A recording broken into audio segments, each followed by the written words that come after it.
Jika nawe sijika nawe hhayi-ke sesikhona-ke njengamanje sesikhona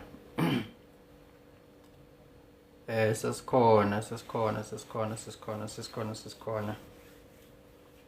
ngalesi sikhathi siyabonga, thank you so much. Changes akhasha ukubingelelayo uthi kungenzeka noma yini noma inini noma kanjani kunoma ubani, ngoba impilo ayisiyona lento ocabanga ukuthi iyona. Possibilities are infinite in the universe. Your own consciousness is your own limitation. Kukude lapho esisuka khona futhi kukude lapho esiya khona. Beka phansi umoya ungatatazeli, uyabona. Yes, Mnero, your own consciousness is your own limitation. You can step outside of that kind of consciousness. You can step outside of that kind of consciousness.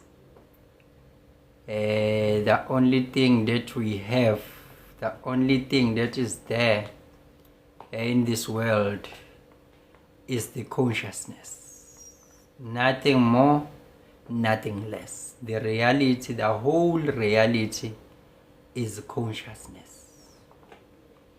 So yeah, that is why I say your own consciousness is your own limitation. Yes, Pamzo, sesiphakathi, hawu siyabingelela, siyabulisa. We are mostly welcomed. Wamukelekile ke ngalesi sikhathi. Good people, njengoba ngibhalile ke osukwini la namhlanje ukuthi like multi-dimensional beings. So I still gonna pick up because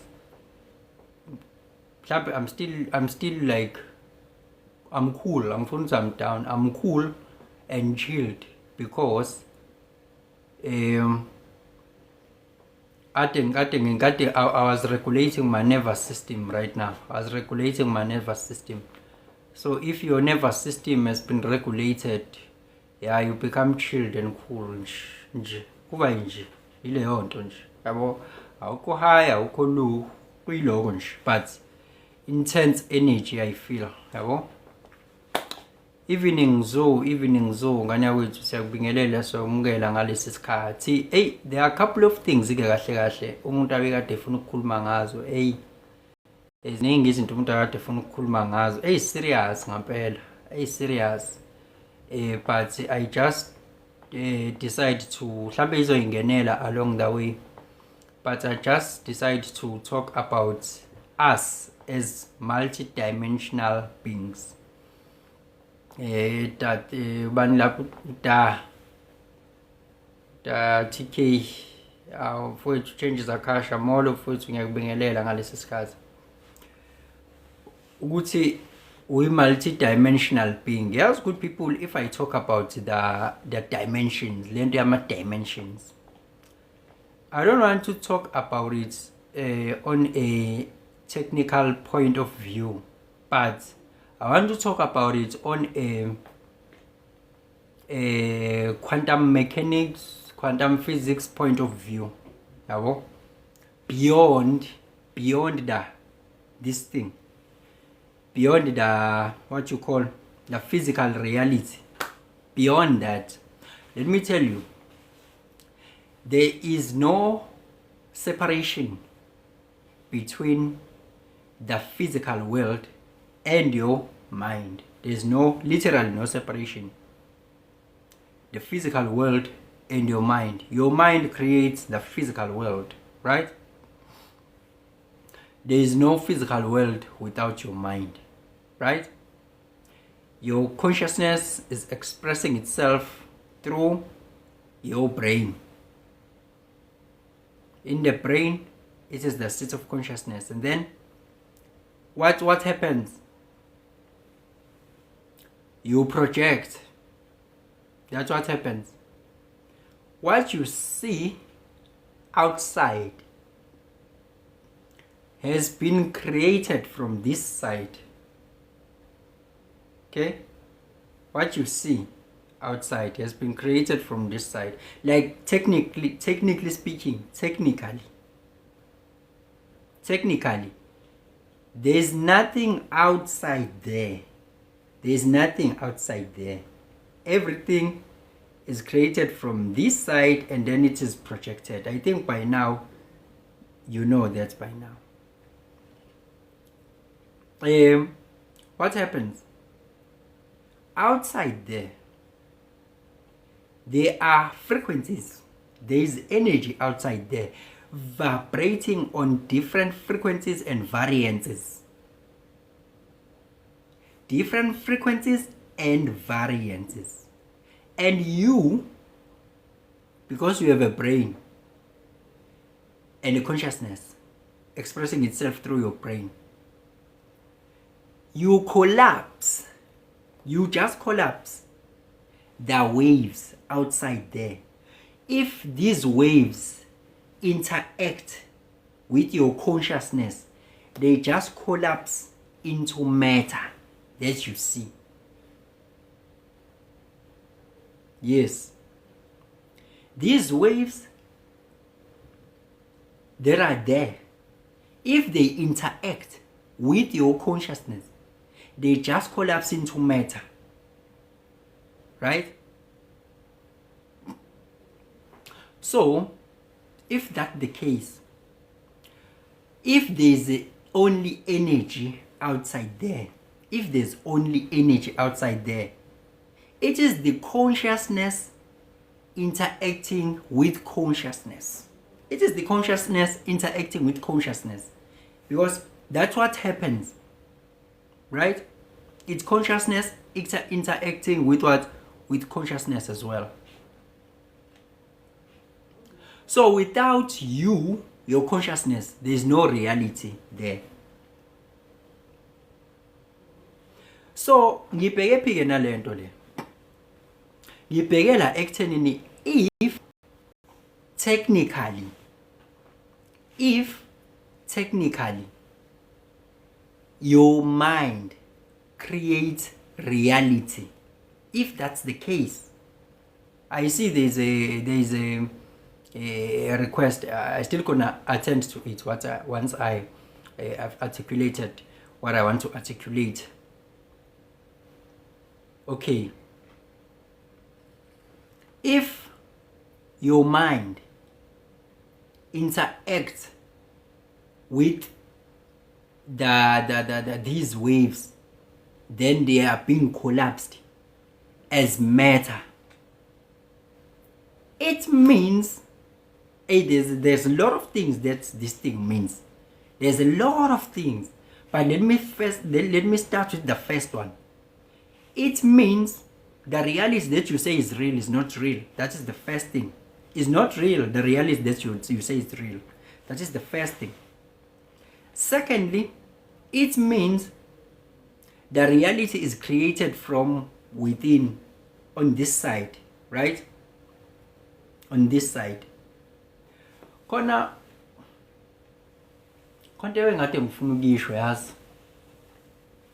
Yabona uma sikhuluma ngalento ngoba sikhuluma ngama dimensions. Different dimensions from dimension 0, 1, 2, 3, 4 all the way to 11. With strings theory, they say the universe is vibrating at a 11th dimension. That is the string theory. There are strings on the 11th dimension. There are strings that the universe is vibrating at.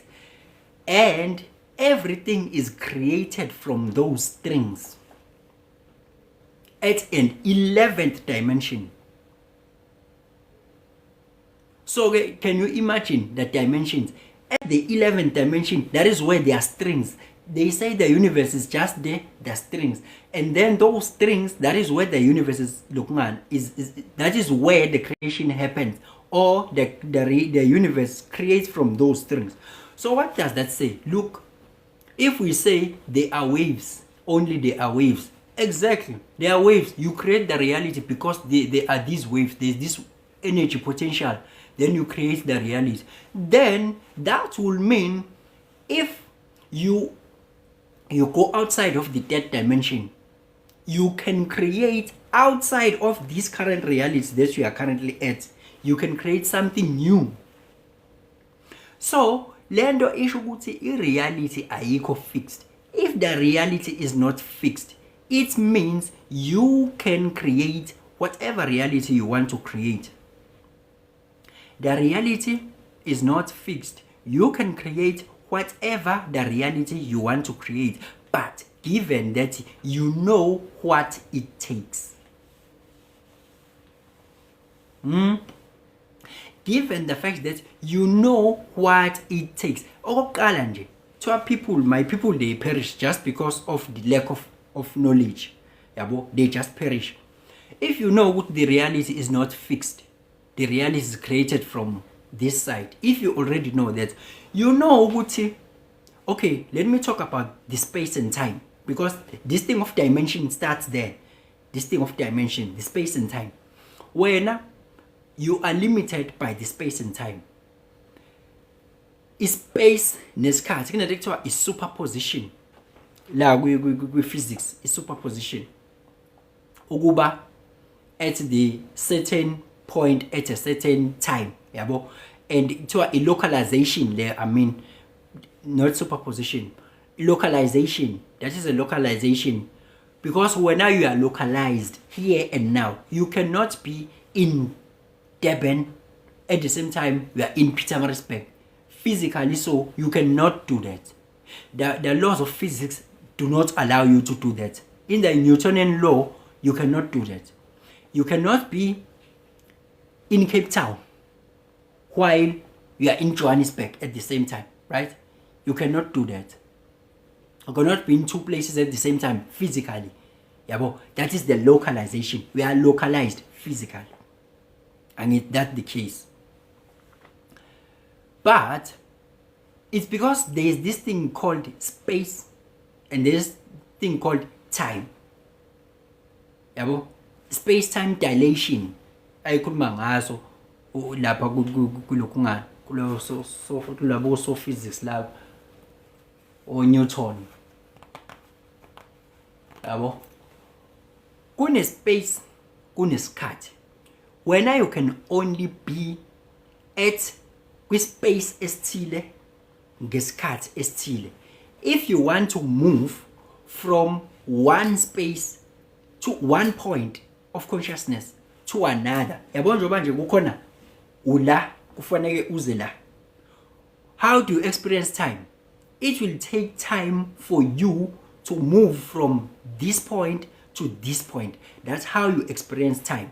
It's a different point of consciousness, né? Because that is the separation. It means when we are here, you need to go here. So you are going to take time to move from this point to this point, right? Because you are localized here. So, isho ukuthini ke lonto le? Isho ukuthi when you cannot be able to create the reality you want to create if you are going to be stuck in the Newtonian world of physics. If you are going to be stuck in physics, you are not going to create your world. Because isho ukuthi lento yabo nje once wena wacabanga into ethile ake ngithi nje from one point of consciousness to another point of consciousness there is time. Kumele ukwazi lokho. From mina ngenza lento engiyenzayo to mina ngenza something else, there is time involved. Yabo? But for you uzukwazi ucreate i-reality oyifunayo la manje, you need to step outside of time. You need to step outside of time. You are able to step outside. Time is a construct. Time is an illusion. Time is not real, right? You can be able to step outside of time. If you step outside of time, you are going to be able to connect with what you want. Because what you want is there. What you want is there. Exists. in another dimension, not in the third dimension. In the third dimension, there's only you with this kind of life that you are living, all these things that you are right now in this third dimension. So if you want to live a different life, you need to step outside of the third dimension and move to fourth, fifth dimension. Kanjani na? Collapse isikhathi between you nale reality oyifunayo. Kufuneka nibe munye nale reality oyifunayo. You need to be one nale reality oyifunayo. That's what will help you. Yabo? Uma wena nale reality oyifunayo ni munye, kusho ukuthi lapho there is no separation. You are already there. Showcase, you are already there. On a different dimension, you are there. Energetically speaking, you are there. There is no separation. There is no localization. Energetically speaking, you are there. That is why mangabe ngakutshela ukuthi mina ngithi, hey mfethu, awumayazi washona ngempela usibanibani mfethu, washona ngempela. Ungaqala ufeel anxiety, hayibo ushonile, uqale manje ube ne anxiety like seku real yini i-energy yalento engikhulumayo usumunye nayo. It's real 100%. It is now real 100%.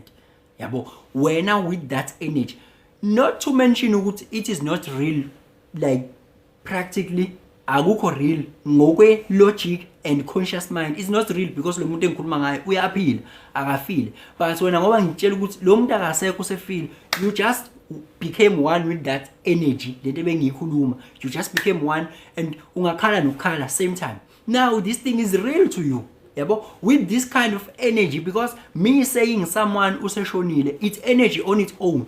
Wena, you just need to be one with that energy and then you feel everything that has to do with that. Yabo, okusho uma ngabe ungaziconvince futhi wena to say no, that is a lie. That is a lie. Akukho njalo, akashonile, akukho njalo. Uma ungaziconvince, you will disconnect with that energy.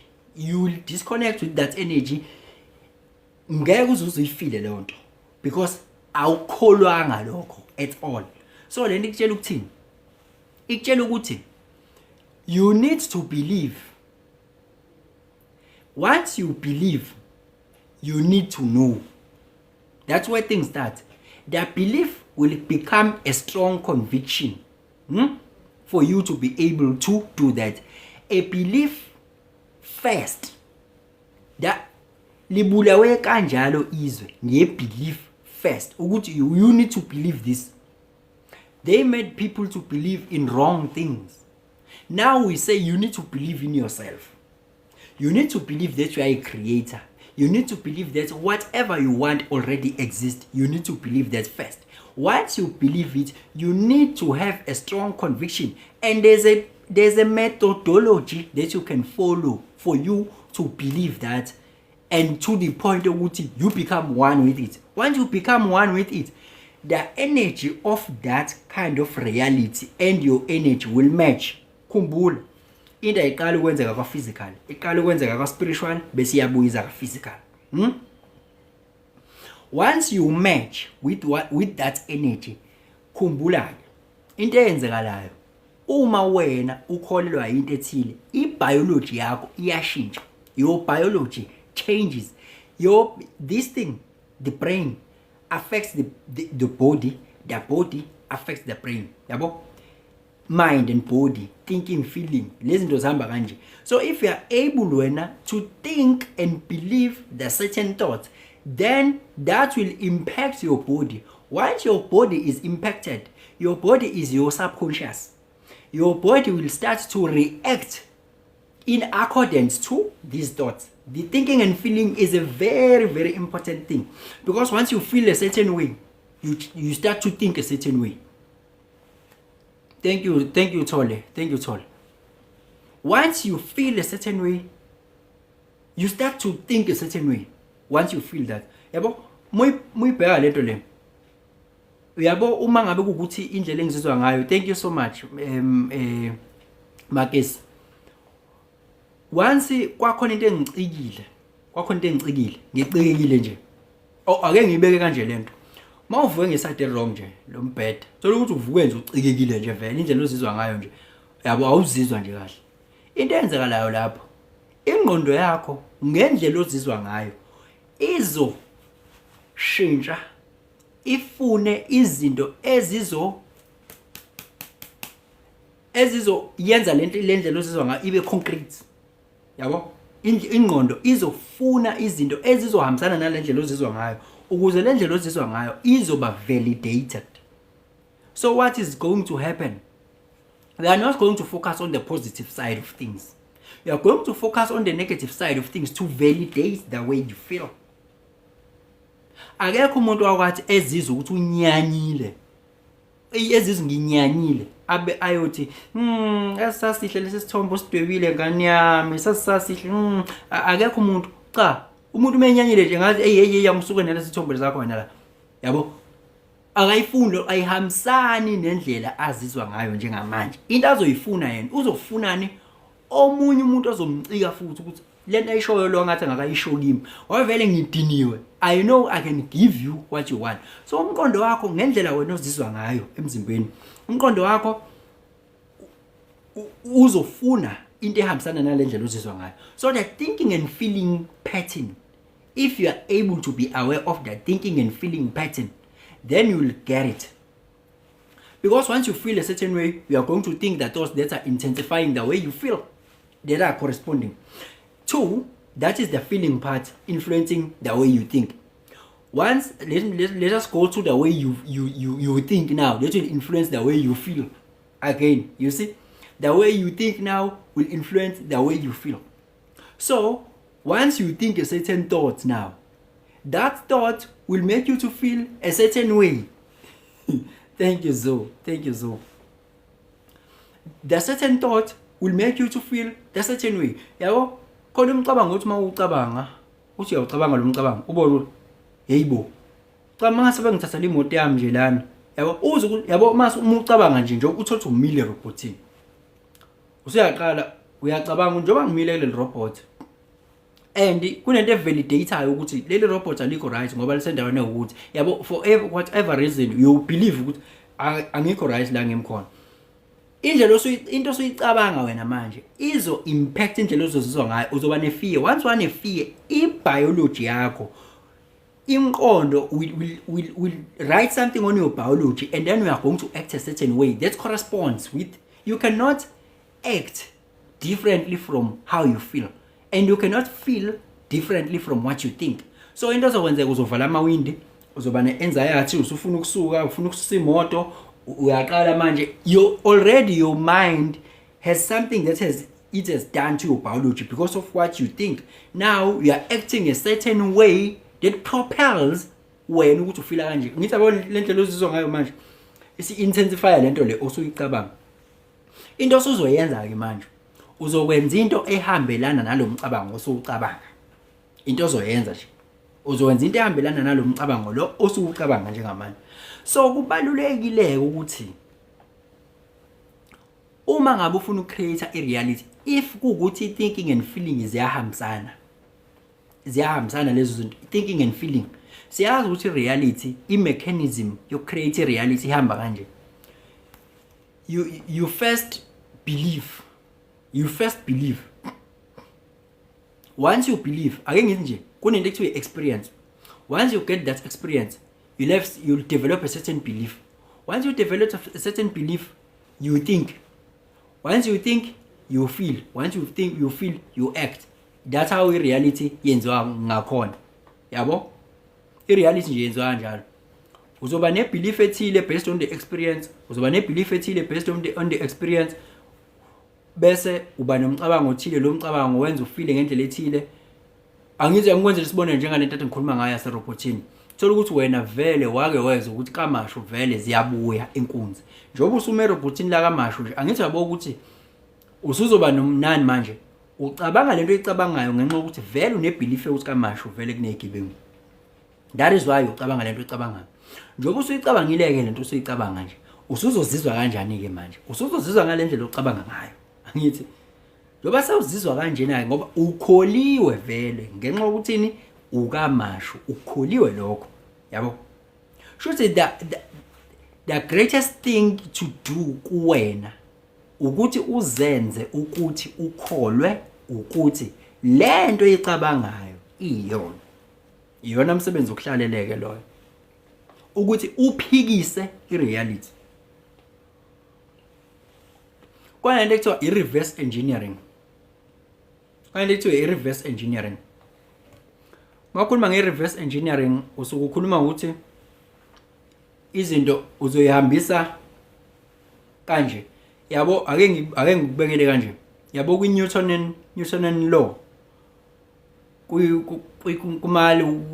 Laws of physics. Siyazi ukuthi kumele sazi i-distance, mhlawumbe kumele sazi ama-properties athile e-object. Singakwazi ukuyibalela ukuthi le object izofika nini lapha ya. Yabo mangazi ibhola, ngazi isindo saleli ibhola engiliphethe. Ngiyasazi isindo salo, ngiyayazi in fact weight. I know information about leli ibhola engiliphethe. Ngingakwazi ukucalculate ukuthi leli ibhola uma ngiliphosa mhlawumbe ngespeed esukuthi liyofika nini lapha ya. Angithi yabo ukuthi lento i-based ekuthenini ngine information engiyaziyo ngaleli ibhola. Then ngizokwazi ukupredict into engaziwa ngaleli ibhola.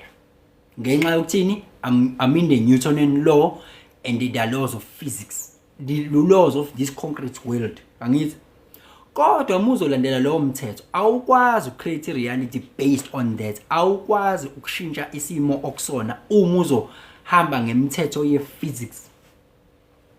Yabo, that is why I say your own consciousness is your own limitation. Awukwazi ukushintsha ireality yakho uma uzohamba ngaleyo mthetho ukuthi based on what I know I will create something that I do not know. It doesn't work like that when we talk about quantum physics. You reverse engineer that. Ukuthi you are not going to start from what you already know and then you move to something that you do not know. No, you are going to do it backwards. You are going to start by the reality that is outside of this current state. You are going to start by that reality first and then you go back in time. Okusho ukuthi you need to live that reality first. You need to live that reality. Impilo ayiyona lento ocabanga ukuthi iyona. Lento ifana nokuthi awukwazi ukuqala ngokuthi izinto zenzeke kuwena bese uma umkholwa umthemba umdali. Awukwazi uqala ukuthi ubone izinto zenzeka bese kuyima uthemba umdali. Ayisebenzi kanjalo. Uqala ngokumthemba kuqala bese izinto ziyenzeka. Yabo? Ifaith leyo. Awukwazi ukuqala ngokuthi ube nezinto onikiwe zona obusisiwe ngazo bese ukwazi ukuthi uphe abanye. Akusebenzi kanjalo. Uzoqala ngokuthi uphe abanye lokho okuncane onakho. Ebese kona kuyanda uyabusiseka ke. Angithi yabo ukuthi this is impilo iyona into ocansi iyona. This is a reverse way of thinking. Awukwazi ngokuqala ngalokho. Awukwazi ngokuqala ngokuthi ube safe bese uzizwa usafe. Cha. Awukwazi ukuqala kanjalo. Kumele uqale lento uyikholwe i-safety and then you are going to be safe. Uma uzofuna wena i-reason, uzofuna ukuqala ngalokho okunye, kusho ukuthi it will take time for your things to manifest because le situation okuyona nale reality okuyona is one point of consciousness. That reality that you desire is another point of consciousness. So if you are not going to work with the mind to move to that point of consciousness, you want to move with like ngokama laws of physics. Kuzokuthatha isikhathi to get there because now you are a matter. We are trying to change matter. If a matter tries to change matter, it takes time. It takes time. And if you are energy and you try to change matter, kumele wenze njani ukuze uphile lempilo ofuna ukuyiphila ube la ufuna ukuba khona. Ake ngithi nje isibonelo. Ufuna ukuba mhlambe yini? Ufuna ukuba ummeli bese uhlala mhlambe what you call this place mhlawumbe uhlala eHilton, ufuna uhlala eHilton, ufuna ukuba ummeli, abe nemoto eziwu-3, uphile a peaceful life, ube nezingane eziwukuthi, yonke lento le, all that kind of reality that you want, whatever it is, yabo. Thank you Bonga.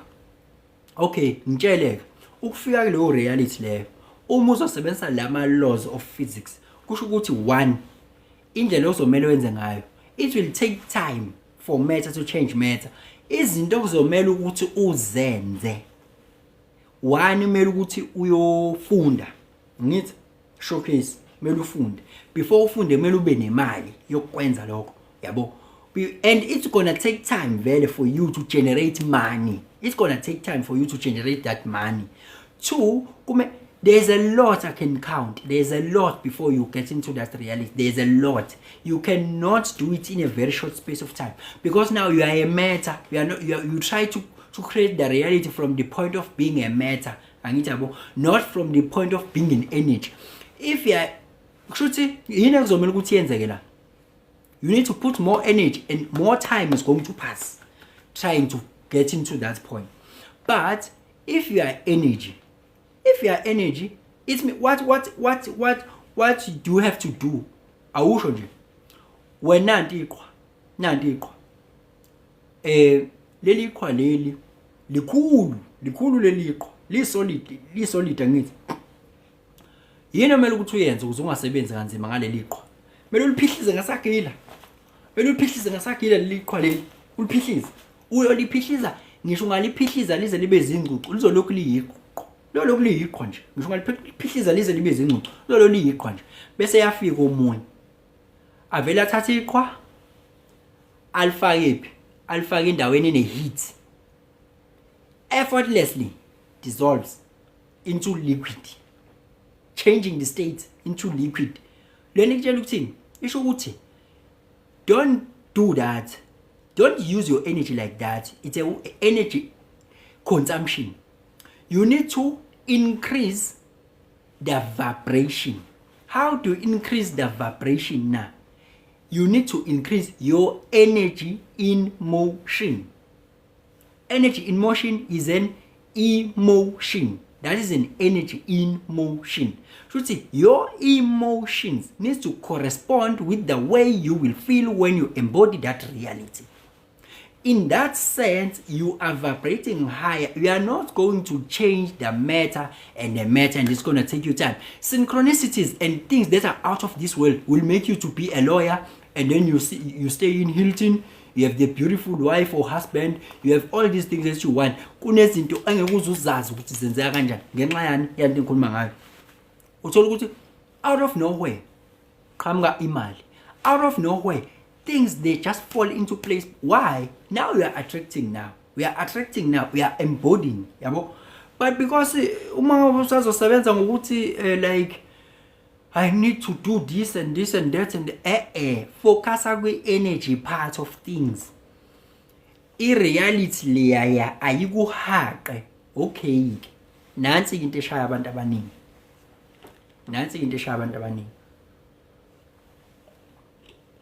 I-reality ayibonayo manje. Leyayibonayo manje. This external reality akuyona. Ukholwa yiyona. Angithi it's a feedback loop kanje. I-reality feedback loop. The result will dictate how you think. How you think will dictate how you feel. How you feel will dictate how you act. How you act will give you certain results corresponding to how you think, and those results will feed again to how you think. You cannot think different from the results that you see. You are going to think in accordance with these results. Oh, life in Jevel, life sucks like this. Now, because you are faced with these results in your life, they will initiate the certain thoughts that correspond to them, and you will feel the same way. That is the vicious cycle that you are in. They are thinking and feeling, they're thinking, and it's a vicious cycle until you break the cycle. How do you break the cycle? The results that you see, you're gonna deny them and focus. Still remember the law of focus. You cannot focus on two things at the same time. Only one thing that you focus on that will grow. So if these results that you see, very they are karma. Karma Roma's results now. They are based on your past actions. Now you want to write a new script. You are not going to believe the results that are from the past actions. Now you need to discard them. How do you discard them? You don't believe them. Because now you are trying to, once you don't believe them, because umuntu ucabanga ukuthi just because reality yakhe nje manje, then kusho ukuthi kuphelela la vele akukho kunye okungale kwalokho. Kanti instead you can be a multi-billionaire, you can be a multi-trillionaire, you can be anything. Yeah? This thing that you see right now is not the end goal, but when your mind, if your mind will believe, yeah, this is it. This is the proof of life that I see right now. This is the proof, and I can predict that. Thinking and answer like on. You can use the pattern to predict the future. You relive the future yourself. Keep yourself stuck. You are the one who is doing that to yourself because you are using the current information that you already know to predict the future. Again, your conscious mind is based on what is known. The subconscious mind is based on what is unknown. So if we need to start somewhere. How do you do that? I think I need to read your comments before maybe I go on, or before I just call it a night. You see? Before I call it a night, because now we are going to talk about methodology on how you do these things, because there's a first step. Because you cannot deny your mind when things are like this. It needs a valid and concrete proof in front of you. Things are like this when we are piggies. Obviously, you are not going to believe yourself. How can you believe yourself when now you are a millionaire, when now you are living in Sentin, when now you have a beautiful house and a beautiful car, when now you are this and that, while you see yourself, you don't even have R1 in your own pocket? How can you believe that? How can you? Because there's a method that you need to follow that will make you to believe that given the circumstances that the odds are not aligning. Now, there's a method, because the mind is like a child. You train it. It's like a dog. It is trainable. You trained it to believe the things it believes right now, unconsciously. But now you can do it consciously to say, because this is a child. This is a child. This things in association. You see, the track that was playing. The track that was playing by the time you roll over with the car, the track that was playing there, once that track plays again in the near future, and then your mind will associate this track with this, and then here comes the what? That trauma. Here comes the trauma now. The neurological connections of that past experience. Now the neurons, they fire. Because the neurons that's wired together, they just fire together. That's how the memory is created. Now you feel exactly what you felt that time. Thank you, Swakil. Now you are connected with your past now. What is going to happen? Because this now you feel your past. What is going to happen now? That's how people start with the old self. It's because they are emotionally connected with the past. And if you are emotionally connected with the past, your past will be your present and your future. That is why someone that something happened again, again. Something.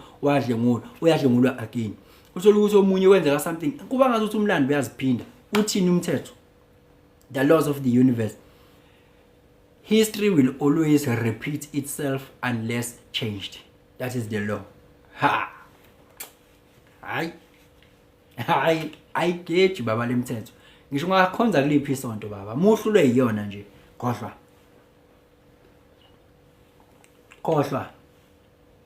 Yonke into engikhulumayo mina, it will link kokunye ngake ngakukhuluma, because zonke lezi zinto they work together. Akukho kusebenza in isolation.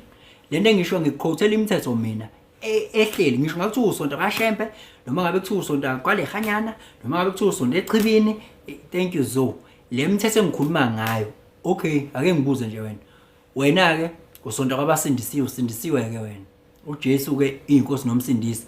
Uyasuka wena uyahamba uyotshala, utshala lapha esihlabathini solwandle, ngoba wena usonta usindisiwe utshala ehlabathini solwandleke wena. Mina ngiyahamba ke mina, thank you mali, ngiyotshala kwi different lokhungana enhlabathi soil that is fertile, ngiyatshala lapho ngiyachelela, kuzokwenzakalani? Umthetho umile phela. So what is going to happen? Just because now you are a Christian, things are going to work differently? No. That is why you see these people who don't even go to church. Thank you, Stu. Thank you so much. These people who don't even go to church, they just succeed because they know the laws, how to follow the rules. Lord is law. Lord is law. If wena be just because unikela kakhulu esontweni ugibela phe wendlu uyaxhuma, do you think i-force of gravity izokuyeka just because unikela kakhulu esontweni? No, that is a physical law. Anything that is heavier than air needs to be pulled by the force of gravity. These are rules, these are laws. They are there in the Hermetic principles, they are there. There are laws of karma, 12 laws of karma, law of focus, law of patience and greatness, law of cause and effect. These are laws. Lord is law. No one will help you. You are going to help yourself. You are the one who's creating the realities with your own mind. So no one owes you anything except yourself. We can just help you to help yourself. We cannot help you. Ngiyangibona nje abantu sebeplaya a victim mindset in their own lives, bengibhalela kuma DMs, uyambona kulomuntu helpless, and then I tell you mina straight in your face ukuthi I cannot help you. You are going to help yourself. And it's like I'm cruel, but what you have to know, the more life is cruel to you, the more the lessons you get and the more you succeed in life. Life ayingcengane. So ucabanga ukuthi ubani kumele ukuthi alokho ekuphamparisha kuncenge. Akekho umuntu omele sakuncengela. You put yourself in, you put yourself out. Usizo lwakho nje is your own baby to feed. Nobody cares ukuthi usizo lwakho luthini. Njengoba ngisho ukuthi akekho umuntu ozayo ezokubuza ukuthi why ungelona millionaire. Akekho. Abanye ndaba they don't even care ukuthi why we are not even a millionaire. Once you become a millionaire, then they're gonna come and ask you, how did you do it? Usho ukuthi ndonto, isho ukuthi wena isitowe sakho yonke lenkinga leyo ubhekene nayo. Yonke le reality kuwena, it's your own baby to feed. Nobody cares. So who is going to help you? You are going to help yourself. Even the government won't help you. If you can know what I'm on my own here, then you'll know what I don't have to lean on anyone but myself, my brain. I need to do something. Because if you are going to play a victim mindset in your own life, you are eradicating the power away from you. Because you are going to wait for the Messiah and the Savior and the Helper. That will come from nowhere. From nowhere. The law of karma, the law of creation. You are the creator of your own reality. That's it. So you want to deny that and say, no, I'm not. Akekho umuntu emfethu. Hathi kukhombisa kanje. Yabona mina mangipheka uphuzu nobhontshisi. Mina ngizodla uphuzu nobhontshisi. Yes. Thank you, Stu. Yimo zodla uphuzu nobhontshisi. How come mina ngizopheka uphuzu nobhontshisi and then I find myself eating something different, and when we tell us udla uphuzu nobhontshisi kade uphekwa yimina? How come? How come? Uzodla lokho kuphekwa uwe nawe. Yabo? Akekho umuntu ozokuphekela ireality. Uzoyipheka wena ireality. Hayibo, something is coming. Umqondweni wami. Thank you, Zo. Hey. It's a combination of things, ne? What happened?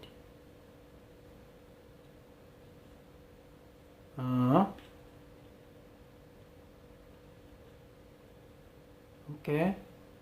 I don't know what it means. No, I'm just connecting to my subconscious. There was something there. Good people, umuntu is a multi-dimensional being. Yabo ubona umuntu ekhuluma yedwa kanje, ungazi uyahlanya wena kwenye dimension. Njoba ungibona nje manje la ngena kwenye dimension, and then I'm asking myself what happened. I am ngikomunye umhlaba by then. Wena ungibona ngilapha phambi kwakho. Lento esilapha phambi kwakho, it's just a container nje. I'm not even there. I'm not even there. That is why uthola ukuthi abantu abahlanyayo kahle kahle yilabo ababona abantu abahlanyayo ukuthi ngithi mangabe ngithi mina things are possible, I'm going to do this, I'm going to do that. Bethi lo uyahlanya lo. Ababona ukuthi bona abantu abahlanyayo, they are limited by their own mind in the same reality. Ukuhlanya lokho. Ya lento ifana nani? Ifana nokuthi yabo la uthola ukuthi wena untanta la wena. Bese ngivele ngiyadweba ngithi ngidweba ngochoke phansi ngithi udwebe kanje. Usuyogunquza ke wena la, ugunquza la phakathi. Lento engidwele ngochoke awusakwazi ukuphuma la.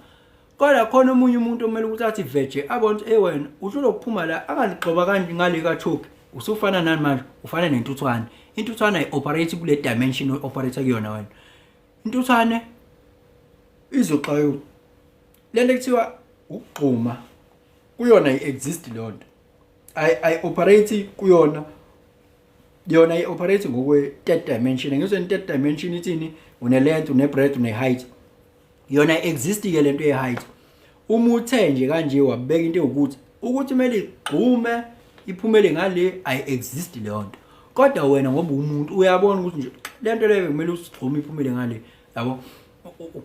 Nawe kunamanye ama beings akubona ukuthi hey lento umuntu iyayifanela nje nesilwane. Yabo ngathi ayicabangi ibona ngathi nje awucabangi wacabanga nje. Hlobo indlela iyabona ukuthi lo muntu uthi ufuna ukuba yilento afuna ukuba yiyona bohlula yini manje ukuba yiyona lento afuna ukuba yiyona ngoba awa understand lama beings ukuthi indaba umuntu abe dom kanje awa understand wona wa understand phela because they don't even think ukuthi nake aba abantu humans like you awucabangi lokho. Thank you Ntuthuko, thank you. Just like now ucabanga ukuthi nawe akwaba ikati ne awucabangi nawe ukuthi akwaba yichicken ucabanga ukuthi wawumuntu. So now it won't make sense ukuthi mubona imbuzi ibona imoto iza na yes you don't understand ukuthi why this silwane lesisistidi kanje. Now ke lama beings that are higher, they are just looking at you ngaleyo ndlela leyo ukuthi yo uzadom. Thank you Ntuthuko. Iyabona ukuthi lona le reality ayifunayo inkosi yami ulimitwe ispace nesikhathi. Ubona ukuthi lento yokwazi ukuyenza uma ngabe esenza u1 no2 no3 is talking about time. Akazi ukuthi isikhathi as exist. I exist lento ekuthiwa isikhathi uyakwazi ukuphumela outside of time. Good people, let me put it this way. Hayi ngathi khona ngipress ubhozo ke namhlanje. Let me put it this way. Yabo la emhlabeni siphila with space time. There's eternal space and limited time. Yes, eternal space, you can move from one space to the next, you can move from one point to the next. Eternal, yabo, you can move. Uyazi ukuthi na ungasuka la ukhona uye kwenye indawo, ungasuka la ukhona manje uhamba uye kitchen noma uhamba uye fridge nangithi ntala la ntala. Kodwa mu operator higher dimensions wenza lento engitshela ngazo awusaphili lapho kuleli kuthiwa space time. Usuphila kwi time space. There is eternal now, eternal time. Yes, now yini esi eternal manje sekuyisikhathi. You can move in points in time. Isikhathini you can move from one time to the next, like you are moving from one room to the next. Now you can move from one time frame to the next time frame, from one time frame to the next time frame. And if you move from one time frame to the next time frame, what is going to happen? In the physical world, people see you as someone who is different, living a different life. You did it through moving higher, living that life before you live it. You are stepping outside of time. You need to step outside of time. Time doesn't exist. You will see that when you die. You will see that when you die. Even in your dreams, you see time doesn't exist. In your dream, you see it. One morning, at one point, you find yourself in the same point, you find yourself kini ke manje. And less than that was about 100 kilometers away, but now you find yourself also kini ke manje. Manje. How did that happen? Time does not exist. If you go up the dimensions, time ceases to exist. That is why because once you go spiritually, there is no time. Time vanishes. You will experience time but you gotta do the work. It's not going to come easy like that. You need to do the things that you need to do. I haven't talked about the methodologies of those things, how you do those things. My method is a practical step-by-step thing. But I'm still telling you, what's possible in this life. But take the bigger the dreams, the bigger the time. Now, I was what chase my dreams. You are going to vibrate very, very high. Melwenze njani mfethu? Mawukuthi into yakho ifaka estofini noma ifaka lapha ebhodweni ufaka ufish of frozen. Mele istofu usithathe usibeke ku2. Ayithi frozen kakhulu lento. Mele usinyuse usithi 4, usinyuse usithi 6. Mawukuthi siyafika ku7 uyasinyusa futhi. Kuzokwenzakala nani? Uzomelta early lento le. Izomelta early. Kusho ukuthini ke lokho? Kusho ukuthi nawe the bigger what you want, because it has more particles in it. More particles. So what does that mean? It means for you need to vibrate very, very, very high. You need to vibrate very, very, very high. High vibrational. And there's a methodology to do that. Can I go through your comments?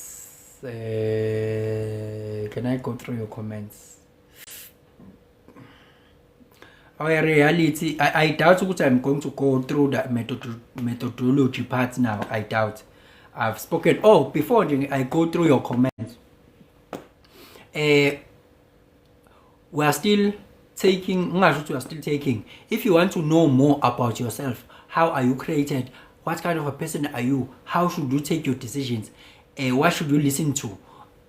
How should you engage with life? Go to the Human Design Chart Reading. akashianmedia.co.za. Awuthi angazi ukuthi iphina kanjani icomment. Ngaze ngahlola ukuphina icomment impela nje. Ngoba phela leyo nto leyo bengingeke lo ngiyiphinda phinda nje ngisho. Hawu. Wathi ngibo. Ngiyabona la. Ngiyazi ukuthi niyangichazela lapho ngezansi. Ngifuna ukuphina. Ukuze umuntu mengena akwazi ukuyibona lo nto ngalo ngisho. Nakuthi nje naku YouTube ukusho ukuthi o live i-catch up iyatholakala ku YouTube. Changes Akasha. Yonke lonto leyo kumele ukuthi ivele la. Xa subscribe lapha ya. Nezo. Ngiphinde ngikusho futhi ukuthi onenkinga yelokhu nje lento lekuthiwa yini yamashanda nonje baba nani a-connect Makay Beauty and Wellness. Yabo lento yenwele, ukunakekela inwele noboya nje. Ngathi inwele zodwa noboya nje. Inkinga yoboya. Iphina kanjani lento la? Uthi ngibona comment. Mele comment mina bese ngiyayiphina. Ayi azabelungu. Animeni ke ngipractice la. Ngizophinde ngwafunda ama comment enu.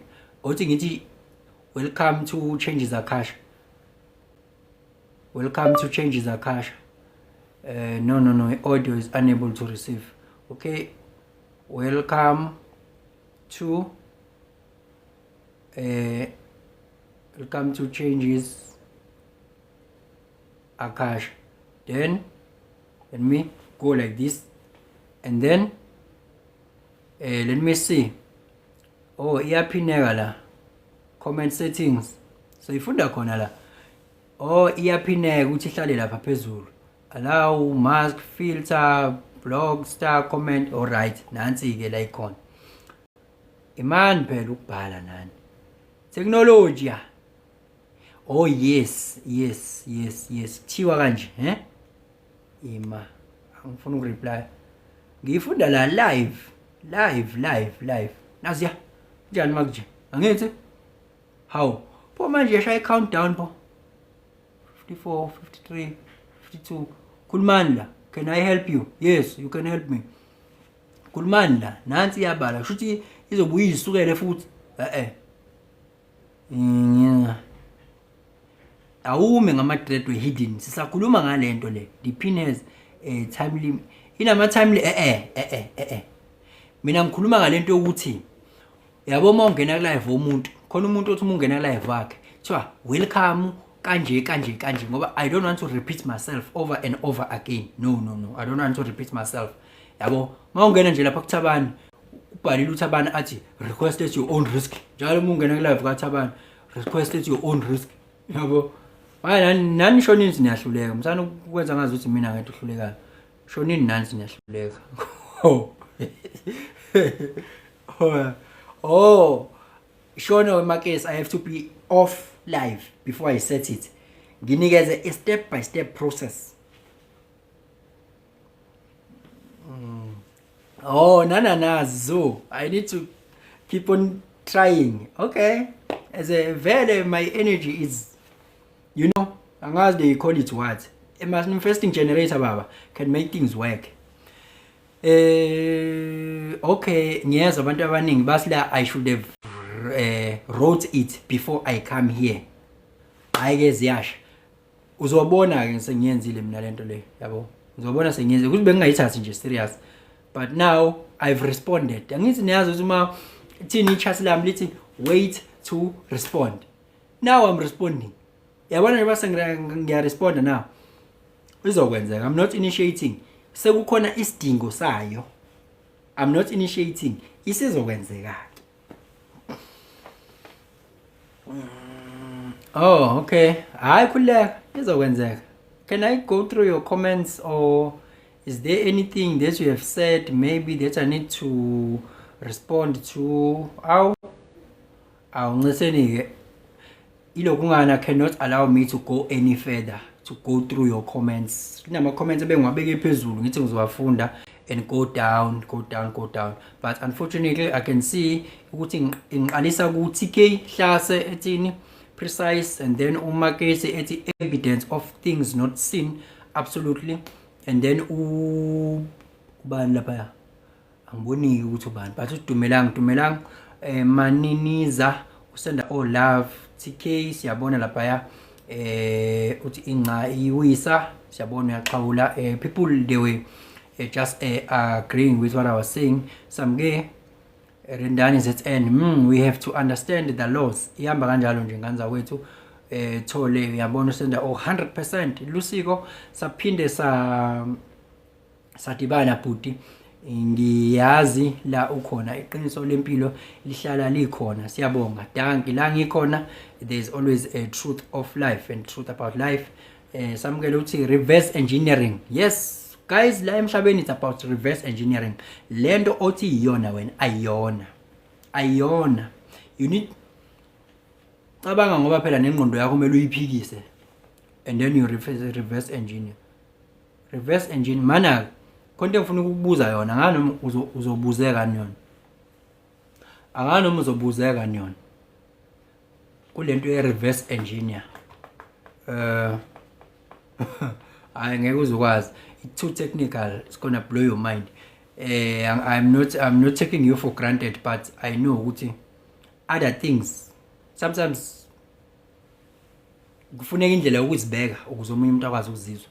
Ngcebo Makhanya, control your mind or it shall control you. Mind is a very good and a great servant but a terrible master. Makesi uthi delusion is solution. Dilulu is a solulu. Nice example. Yeah, Ngcebo Makhanya. Thank you so much. Angithi yabona nje ukuthi nice example is because kunendlela engikwazi ukuyibeka ngayo lanto ukuthi ikwazi ukuzwakala. Makesi, I like that example. Thank you so much. Phakamise izandla ke lapho samukele. Siyabonga kakhulu. How can I learn to attract reality? Feel it. Think it. Believe it. Think it. Feel it. Sanibona Masonelen events. Hey ngane yakwethu. Hey nzalo yelanga. TK Hlase siyabonga mfowethu. Makesi, you cannot serve two masters. You can't.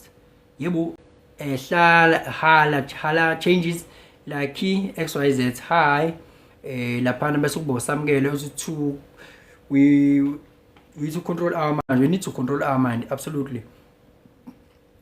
100 Makesi samukele.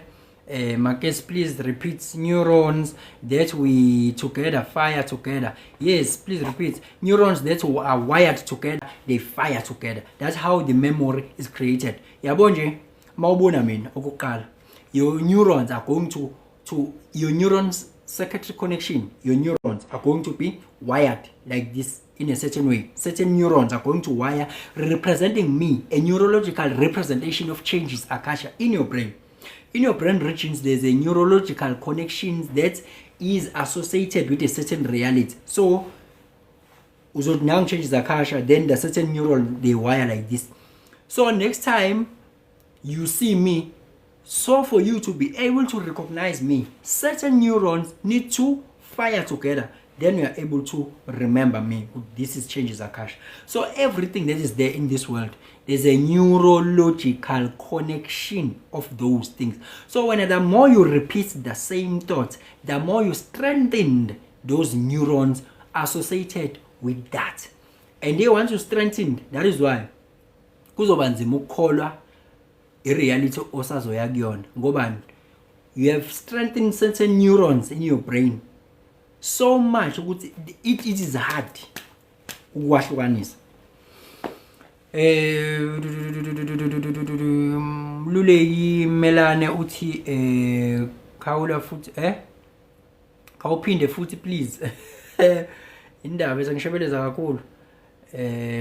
Lapana uSwakile uthi took me 6 weeks to understand your videos. Hey, why it took you 6 weeks to understand those videos? There were too much fire. Okay, bonga phelo maphumulo true. Ngibingelele Stu nganya kwethu sabona. We are very we appreciate to have you. We are very glad and happy to have you in this life. Nzalo ilanga Dick did it. How do I remove painful emotions? Sizwa phela awuvela ufile nje,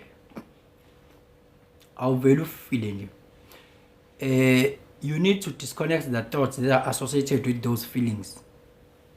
Yabo, you need to cut the cord. Yabo, you need to cut the cord or override. Mawuthi kanjani, you need to override. Le next one is law of compensation. It's you need to override compensation. Let me make an example. If I desire a good life, I envision a good life, but terrible things are happening all of a sudden, the law of compensation in the law of rhythm will say, no man, I do not need to allow the pendulum to swing me back to this side. I need to look focused to lapha. Njengokuthi makukhonto engidumazile kumele ngicabanga into ezongijabulisa ezo override le. Just a manipulation lento empilo mfethu. You need to manipulate it ngendlela ongakwazi. Yabo, ongakwazi. Nangu ubhenga ukuthi replace it with positive emotions. Yabona ke, how do you do that? That is the methodology.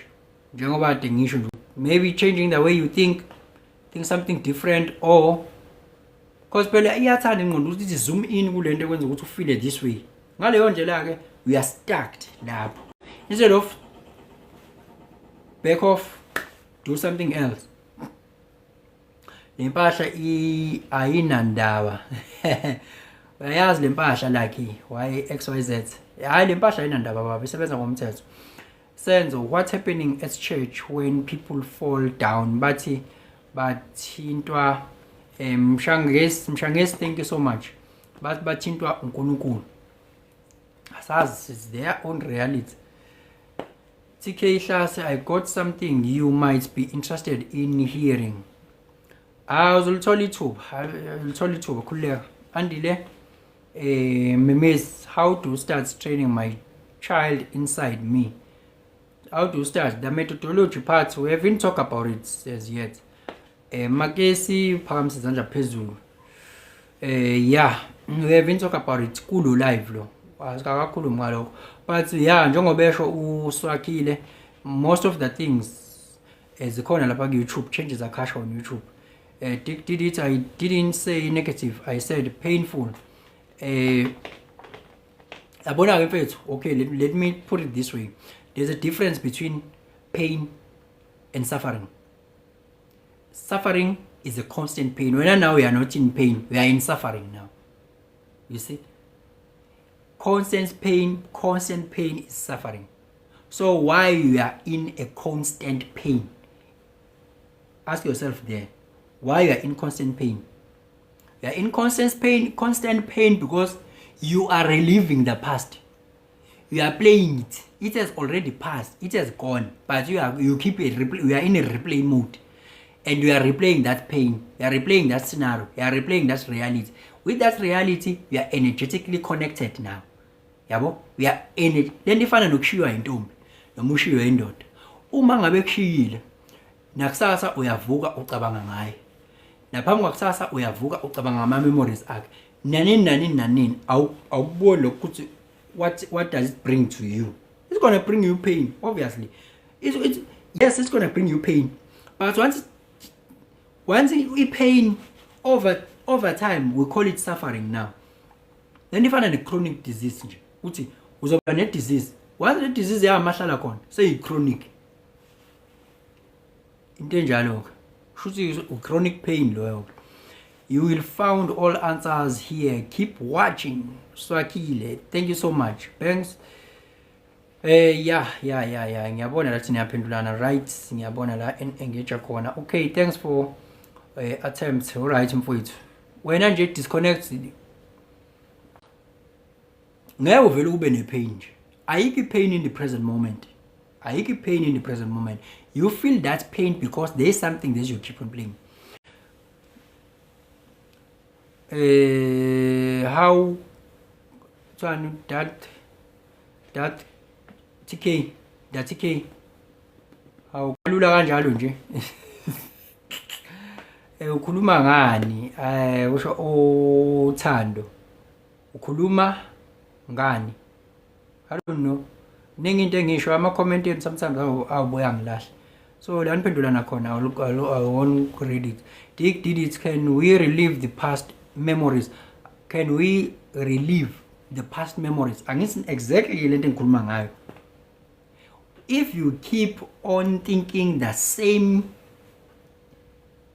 scenarios that happened, you are still strengthening the neuron connections that will make you to feel the certain emotions that are bringing you pain.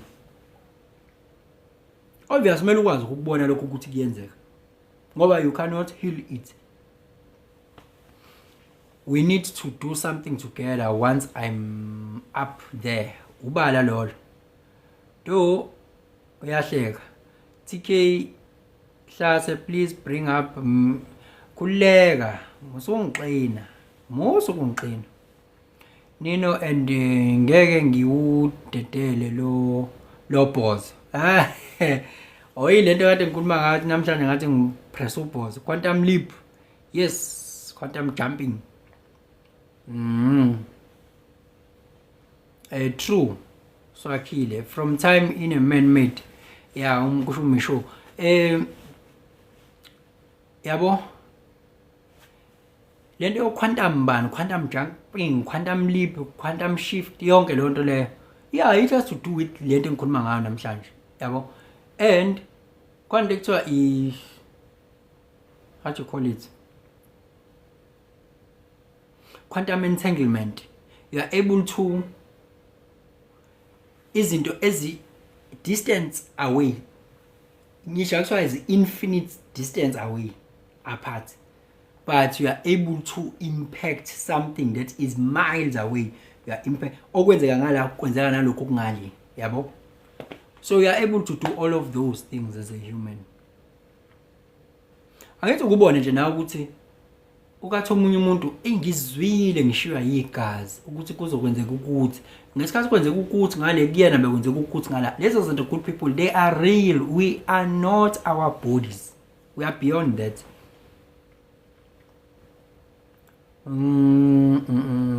Even money uswakile yebo. Did it what happened to the information received unaware or unconscious? It's gonna do the same thing. You receive it unconscious. Once you believe it, it's gonna do what it needs to do. That's okay. What about vibrations? If you vibrate higher life, higher reality, low vibration uyadance uyameta, lower dance suffering. TK Hlase, I really need to come up vele Swakile izanazo methodology. No, I'm not going to do that in life. Yan Kehla Hadebe, can you please tell me how to rise my life force? Pranayama is the first thing. Pranayama is the first thing. And then ukudla yoga secondly. Fruit and veg is a good way to go. Tuthuko Cili angibingelele ekhaya kwaze kwayintokozo. Danko Ntuthuko mfowethu kuyintokozo kuba nawe kulo live. Siyabonga kakhulu. Unqo lapha ya. Uthi kena, I'm glad my mind decided to see and listen to this. Yebo siyakubongela. Your higher power is constantly guiding you. Yan Kehla Hadebe, can you please tell me how to rise my life force or chi? Pranayama, yeah, that's it. And other. To mention the few, pranayama, eating healthy, positive thoughts, yeah. Makesi Akashian Media, yes. Akashian Media, bo Akasha wakutushoda ngo H. Welcome to Changes Akasha. Yebo, technology, ila bese ningihleka khona ke la. Bese ngiphina ngizama ukuphina i-comment ya i-dreading ngizwa kuthiwa li-demonic ayikho leyo nto mfethu. Let me answer you nje first hand. Seems the pin has a time limit. Okay. Okay, yeah. Okay, ningihlekile nangihleka ke ngiflow ukuphina ke ngitholeni ke. Makesi, you have to be off life. All right, kuleka. So, manifesting generator, that's me. I still gonna get it right. No gloom. Tell us, you're supposed to write before. All right.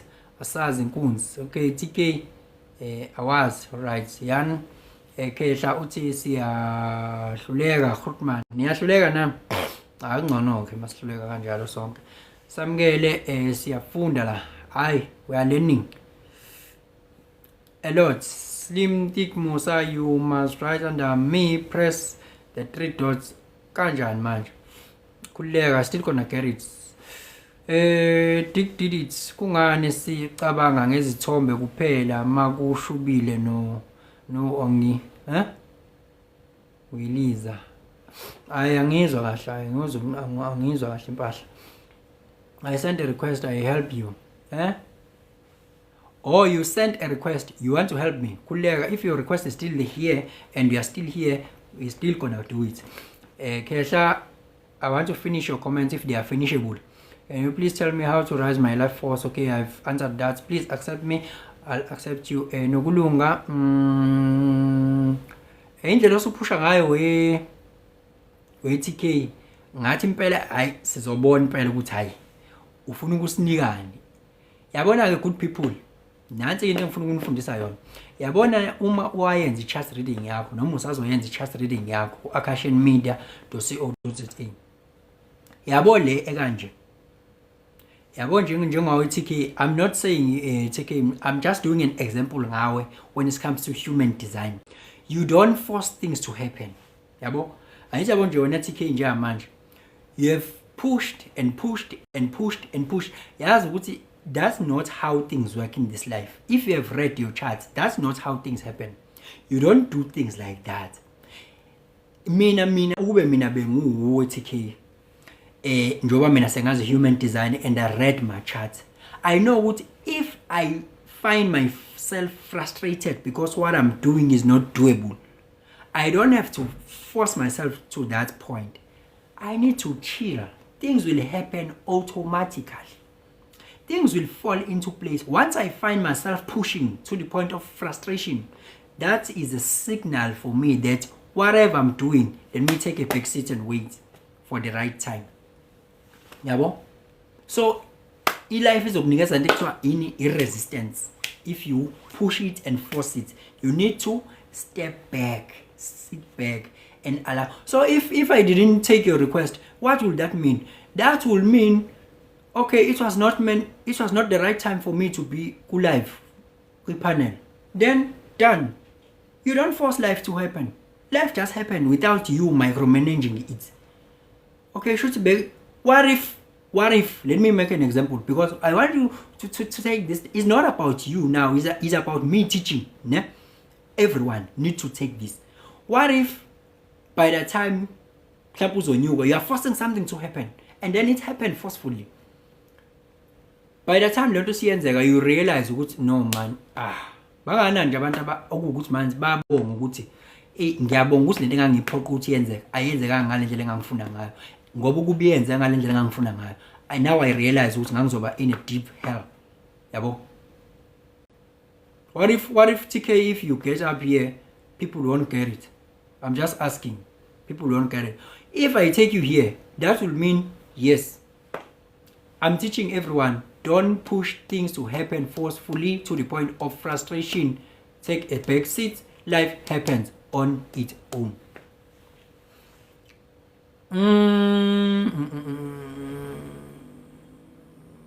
You are asking a book you are learning. Are you reading any book for learning or from someone as we, Bani, also learning from you? So far, more things I found out is particularly finance and all of those things. These things that has to do with quantum physics. Most of them, they are downloads and a little bit of hermetic principle. What are looking for stickers? What you are looking for is stickers. Oh, my stickers. Angizukuthola lokho le. Simeditate kanjani, or we just breathe nje. You focus on one point for an extended period of time. Siyabonga. Nomalanga, how far did you go with meditation in your when you are meditating? In your band, in my channel. How far did I go with in your what? Because at some point, go channel lang and my meditation and stuff. Yeah, it came to a point. I think it was, I don't know how long it took, but eventually, kwamele ukuthi ngivale ngoholo moya. Can you please tell me how to rise? Okay, good people. Mase ngifunde ama comment, ngisuke ngizoyithola vele ilokhu ngana yakho. Ngisuke ngizoyithola I comment yakho. Thank you. This is what habits are made of. Yes. Mina ngicela nje ningifundise ukumeditate. Focus on one point for an extended period of time. That's it.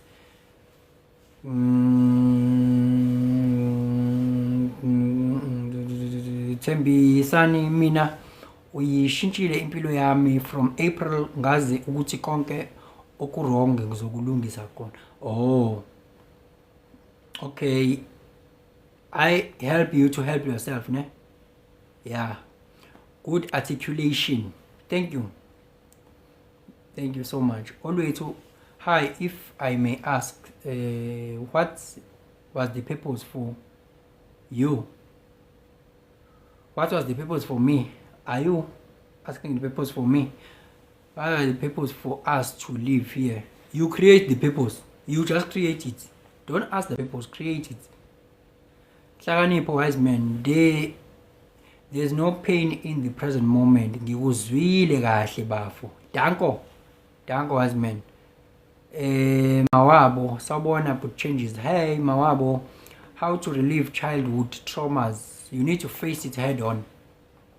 Childhood traumas, you need to face it. Ungagqibi uqeshelana. Lento ye trauma ke ukuthi lento ye trauma ifuna ukuthi uyiface. That's what I know. Ungayishovi aside. Idinga ukuthi uyiface. Ukuyiface kwakho uyiqonda ukuthi yenzeka. Uyamukela ungalokhu ube like uthi go deeper kuyona. To the point manje ukuthi kumele ukhala. Yabo? Uyiface nje. Ngoba ngicabanga ukuthi le nto leyo sekuyi energy that is lingering nje. Yabo? Lingering energy. You need to face something, understand yenzekile, bekumele yenze ngendlela yenzeke ngayo. It was not your fault. Usudlulile kuyona. Into ofuna ukuthi udlule kuyona. Udlule kuyona. Qala uqonda ukuthi kwakufanele ukuthi yenze ngendlela yenza ngayo. Bese uyadlula kuyona. Into kumele uaccept ukuthi yenzekile and then you pass. manje it becomes a lingering energy nje engekho untackled. Usenemibuzo around yona uyayishova aside ngoba ufuna ukucabanga ngayo. Yabo kuningi nje, kuningi, a lot. Your examples yazi avele achaze nje your mind. Thank you so much. Thank you so much Samkela. Ngiyakugcina manje, uyangigcina ngigcina kanjani? What do you mean? Phezulu, which book are you reading? I'm interested. Angikhulumi incwadi mina la. Nabe ngikhuluma nje ekhona. Uma ufuna ukwazi kabanzi ngento eziphathene nemithetho ye-universe, you can read the Hermetic Principles, the Kabbalion. Khehla David, danko Grootman, danko. And Pillow and Figelate kakhulu. Ibamba ku YouTube Changes Akasha. I think that information is responsible for getting stuff because it is not captured in standards. All right, I get you. Ngiyawuva. Seems what's the websites? I can't find it. Someone please comment. Good people website.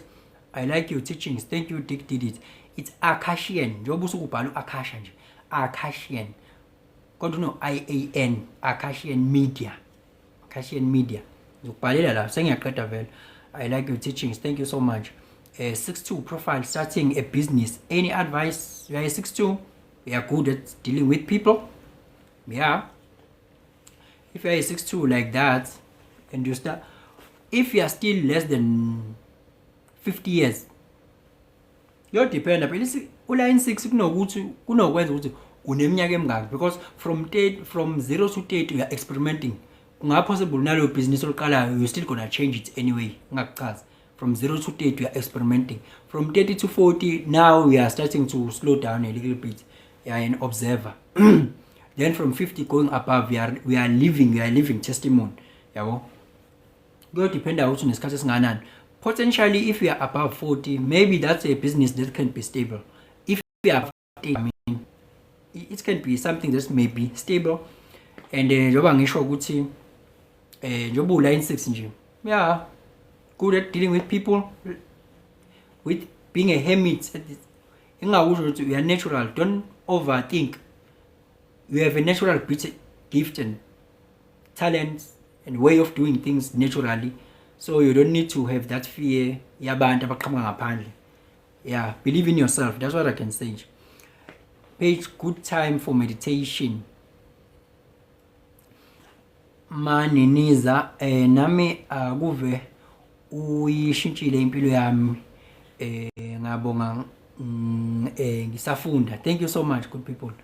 Thank you so much. Though through changes Akasha, I learned to drink water every 2 hours. Yabo? Nami uthi ngaphuza ke funa.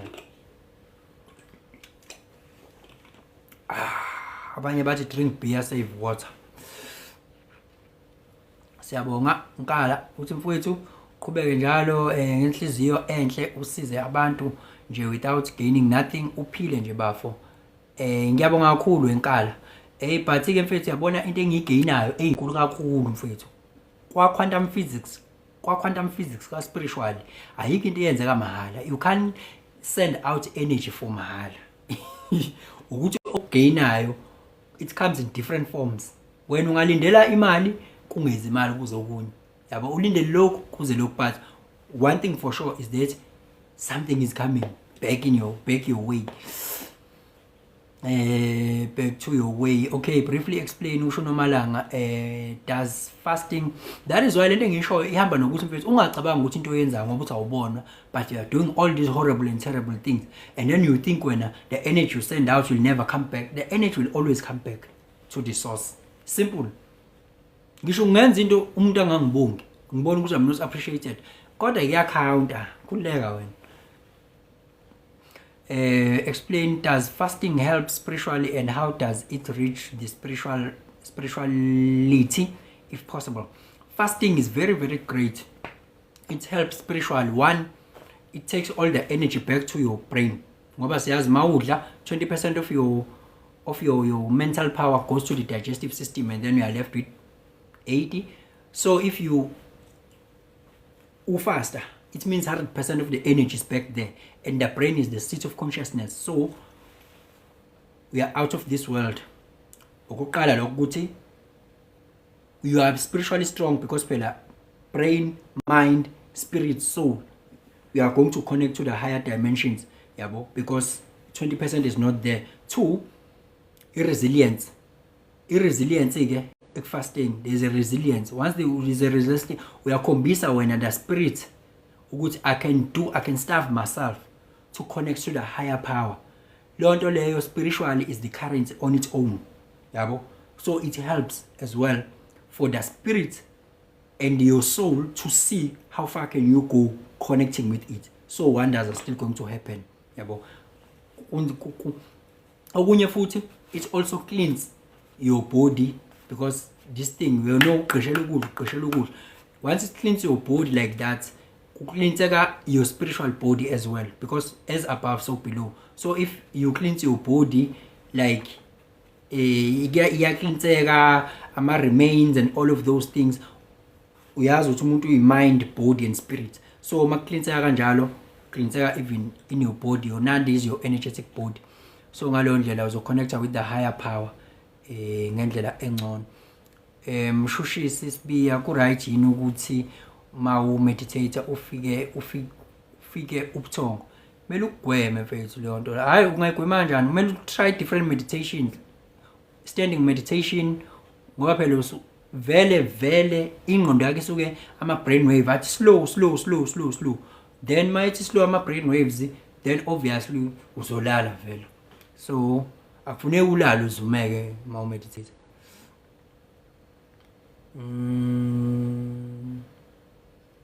Ikhona kodwa lento yokumanifesta like iyasebenza ngempela. Seke wa manifesta umsebenzi wawuthola. Yazi akazi ngithini kwena. But ake ngithi nje answer yebo. Ake ngisho njalo ngale umchaza kabanzi.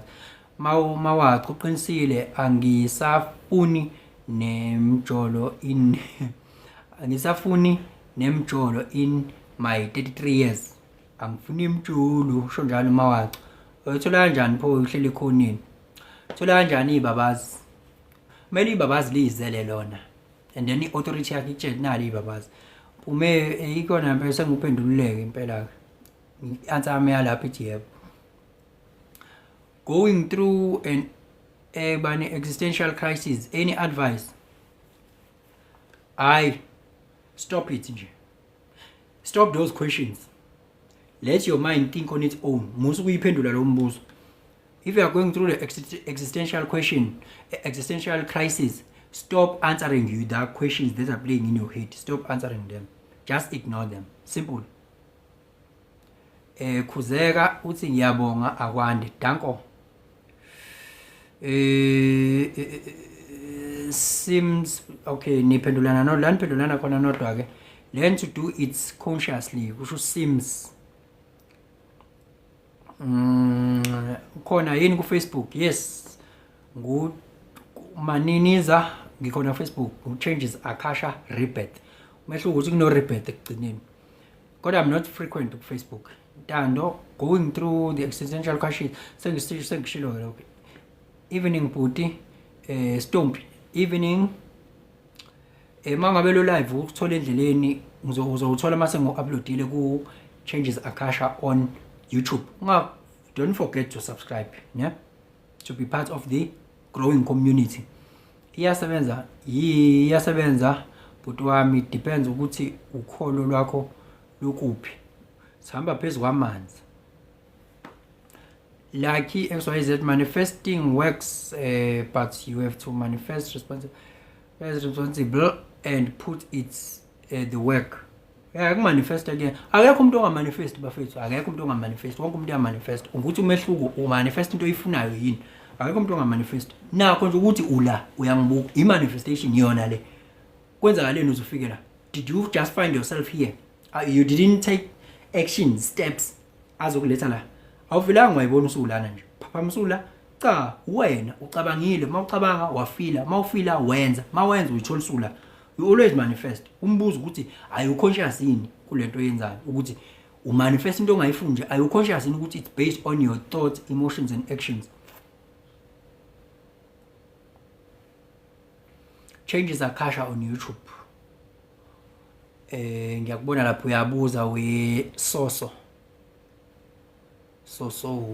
Phumlani Majola, uma ungaze uqala kanjani mhlambe ngelinye ini ila ufake angibuzwa mina la, uma ungaze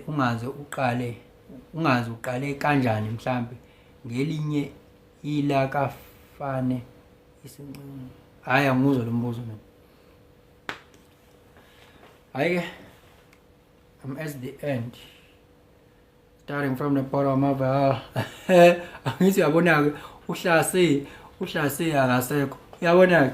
That's how life works, that's how things work in life. Am I following numerology? No, I have bits of information with numerology. Yeah, I have that bit of information.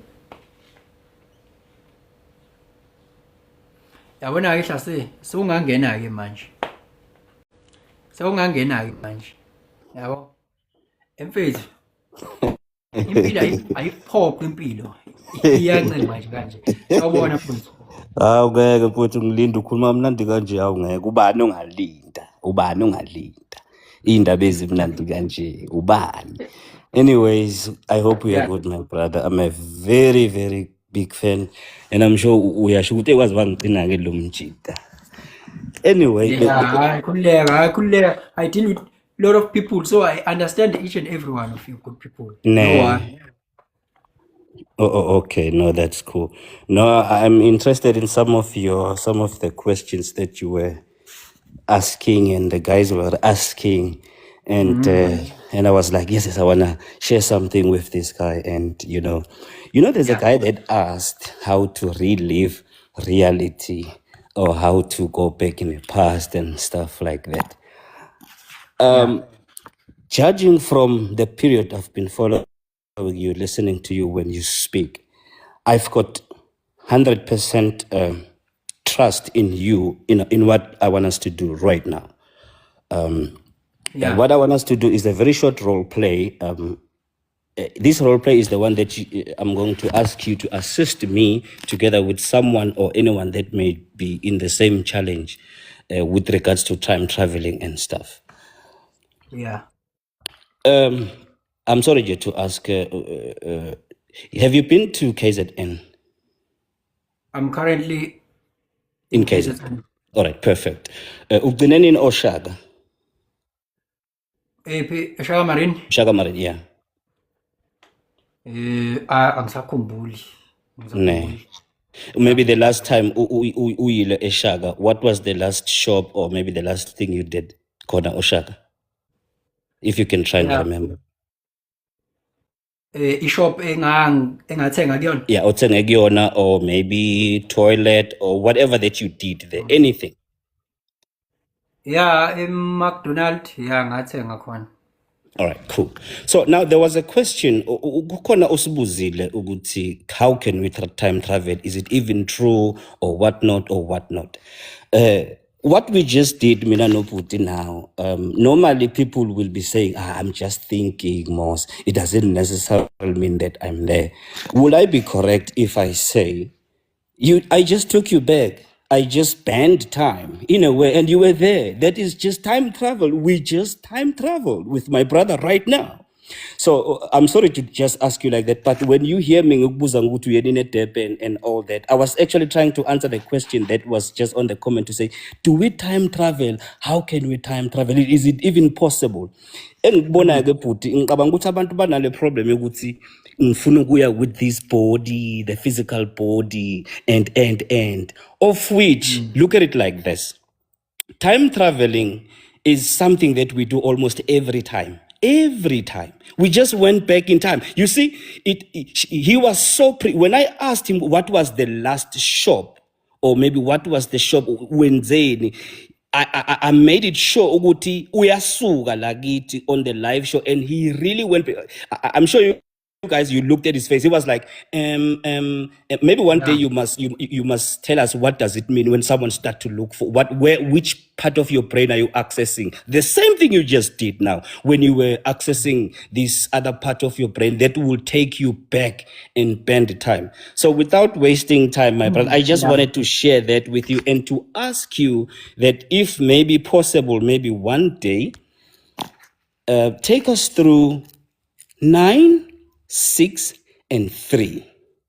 9, 6, and 3. Because that is where I think the secret lies. Because in order for most of the people on the panel to understand what you are saying, I think the small things like frequencies, dimension, of which I really believe and I trust you that if you now that I'm talking about 963, already you are in a vortex mix. Already you know what I'm requesting from you.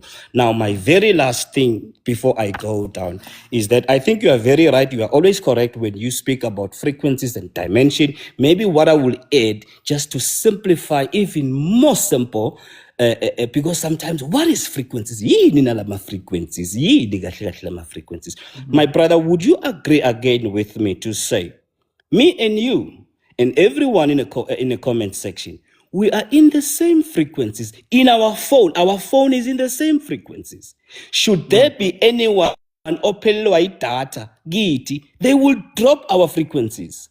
So it means now they will no longer see or hear what we say. That means they will change, they will drop frequencies. So we are living this life of frequencies. It's just that we don't want to believe that our body can actually emit frequencies.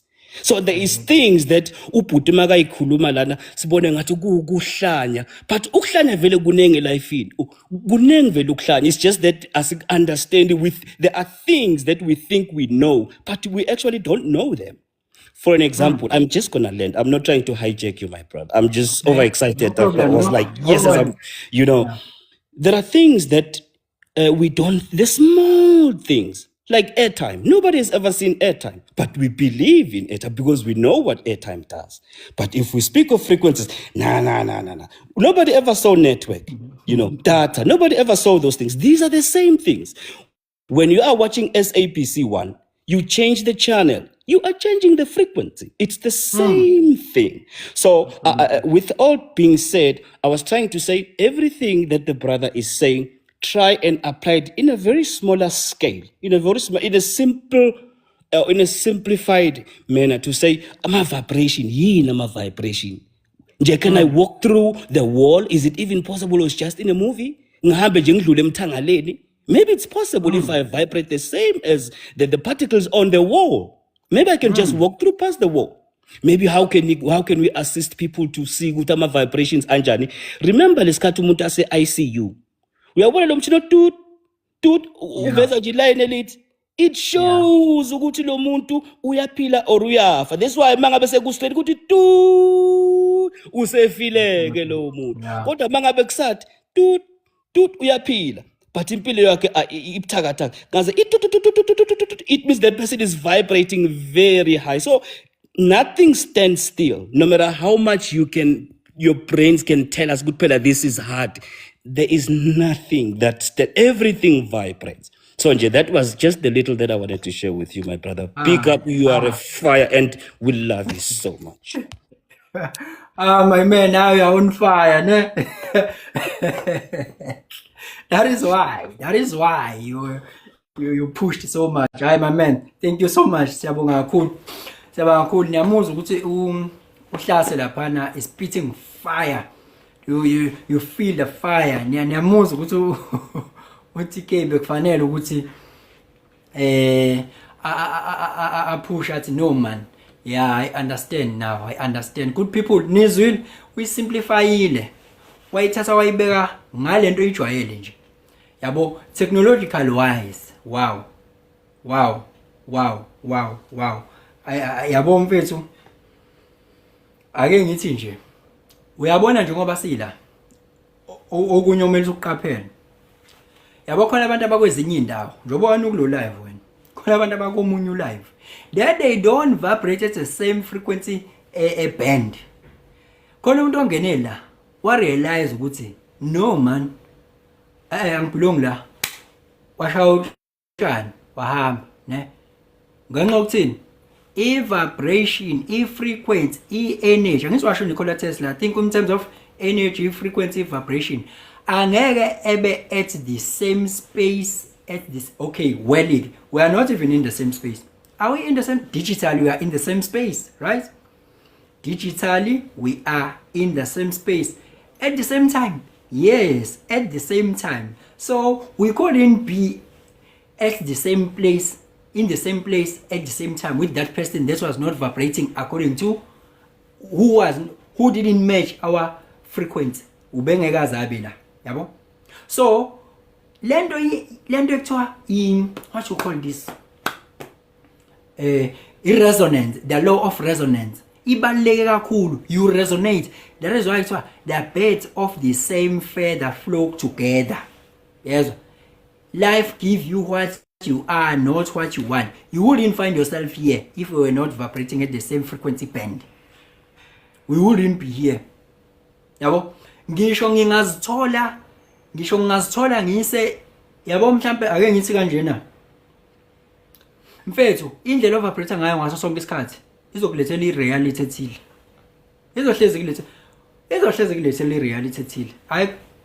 I no doubt about that. Bafethu impilo ayiwaqamba mama, ayiwaqambi ya mama. Hayi angisafuna ukuthi futhi ngize ngiyone, angiphume ngobani ngo9, ngiphume ngo9. Hayi ushayile kakhulu lapho Hlase, ushayile kakhulu bafethu. Uyayizwa ukuze ndethiwa i-tuning fork. Ngicela ukubuza ke nje, ngicela ukubuza, uma ngabe ngishisa lento insimbi lento le, yes, ngishisa la ekhoneni, ngishise nge-cigarette light, ngiyishisa la, yabo, i-gas light, shisa la. Mucabanga wena izoshisa la kuphela lento? Ngeke izishise la lento kuphela, lento izogcina seyishisa yonke. Yes, ngenxa yani? The law of resonance. Ukushisa kwala ama-particles ala, i-vibration azobe eyipossessa, azoyiletha nakamakhelwane, nomakhelwane ayilethe kamakhelwane, nomakhelwane ayilethe kamakhelwane. That is why kubalulekile ukushintsha i-environment uma ngabe ufuna i-progress empilweni. Environment is very important. The environment is 20 times more powerful than your will. Yes, environment is 20 times powerful than your will, because if vibration ekhona lapho will suck you. That is why they say if you are with 3 negative vibrating people, when uzoba always 4.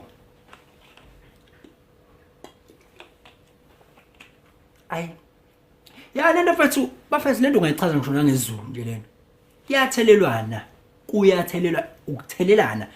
Masibeka ngesiZulu lento ekuthiwa i-law of resonance, ukuthelelana ke. Uma uyibeka nje ngesiZulu ke, mhlawumbe ufuna ukuyi-understand, ngizokuthelela. Angeke wena uzoba umngani wami ingekho into esihlangene ngayo, sizokuthelela vele. Uma usuzobuza ukuthi ke yona ke yini energy ke manje, ukuthi wazi ukuthi into nento inamandla athile ewaqukethe. Kumele ukwazi lokho ukuthi into nento inamandla athile ewaqukethe, noma ngabe yiphi into esemhlabeni inamandla athile ewaqukethe. Lawo mandla lawo iwona lawo othi ni energy.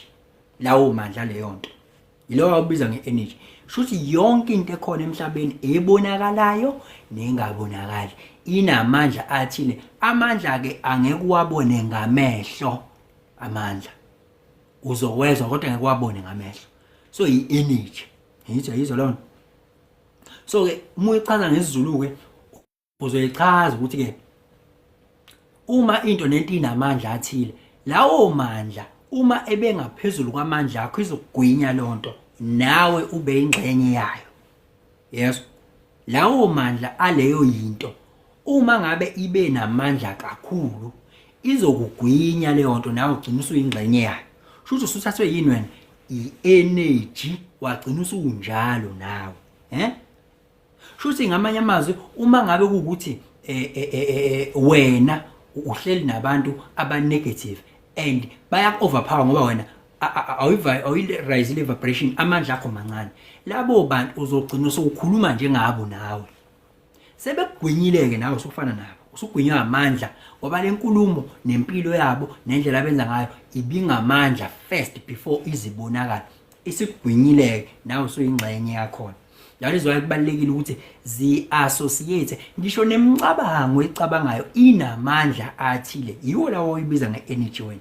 Uma leyo mcabango ibe namandla kakhulu, yini ezoyenza ukuthi ibe namandla kakhulu? Ukuthi uyayiphinda-phinda lawo mandla leyo mcabango azokugwinya. Uma akugwinya lawo mandla, leyo mcabango leyo izomanifesta kwa-physical, uzokwenza exactly izinto lezo kade ulokhu uyicabanga.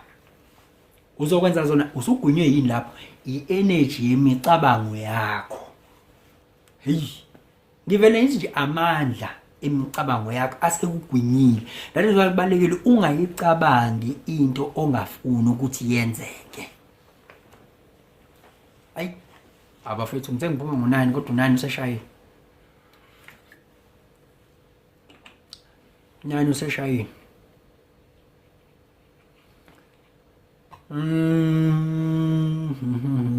Exactly, yeah, true. Yes, just like FYP, danko. Ihlase ushaye kakhulu uhlase. Trade, sleep, eat, drive fast, uthi true. Yeah, sonke siyavumelana. Masonkosi, true, I changed apartment last year and things got better. Yabo? I-environment bafethu izokulekelela. Uma wena, yabona wena, njengoba ngisho i-environment is 20 times more powerful. Uma wena uzoshintsha i-environment kodwa wena ungenayo intention yokushintsha, into ezokwenzeka uzofika nalapha kule environment uphinde wenze into ezifanayo ube uhluphi. Mawuba uhluphi izokukhahlela mawuthi powerful kakhulu kunawe, izokukhahlela uzohamba nje khona, yabo. Kodwa mawukuthi ayikho powerful uzofika uyishintshe yona le environment ibe njengawe uphinde ungashintshi. Kuya ukuthi ikuphi okube namandla kakhulu phakathi kokunye. That is why kuthiwa good people vibrate higher, ibani ne-energy ngoba ni-increase life force ukuze izinto ezi-negative amandla azo abe powerless ningahlulwa. Impilo, it's all about balance, it's all about ukulwa, it's all about forces. At any given point in time, it's either uyawina noma uyahlulwa, it's either uyawina noma uyahlulwa. Kukanjalo nje uyini noyeng bahlezi belwa. That is why kuthiwa wena qina, spiritual work, cleansing, positive thoughts ngoba kuhlezi kunjalo nje, it's either uyawina noma uyahlulwa. Kunempi emhlabeni, impi ingeyemimoya. Kufana nokubilisa amanzi ngebhode, ngeke kushise lona kuphela, kepha kuzoshisa nawo ngaphakathi. Yebo, law of resonance. I love you all this platform. Thank you so much T ma Africa. Bafethu uthi ke ngithi go down injalo T Africa very powerful. Kusho lapha uthi ke ihlase so uthi that's why they say it's lonely at the top. Injalo nje mfethu. The higher you go, cabanga phela nawe njoba sila emhlabeni la phansi ku ground. Zingakanani imoto, ingakanani traffic. Iningi. Kodwa mungasukali uzugibela ibhanoyi, are you going to find the traffic like you find it down there? No. The higher you go, the fewer people you'll meet. The fewer the people baba. The more say sticks with seyingane nje wena uyinamathela nje usekhona umuntu ovela ngqongqoza athi uzokuvala nje in the midst uthi usakhipha loyo kube kufona omunye ngala usesticks with nje seyingane wena usesticks with sabantu nje wena umuntu mebhorekile nje uyazi ukuthi uzokuthola uvacant vele. Hayi questionable. Questionable. Busi, I'm late. Ibamba changes Akasha on YouTube. True, kusho lapha ubhutiza lucky the higher you suffocate, ne? How to vibrate higher, think positive. Siqale lapho nje.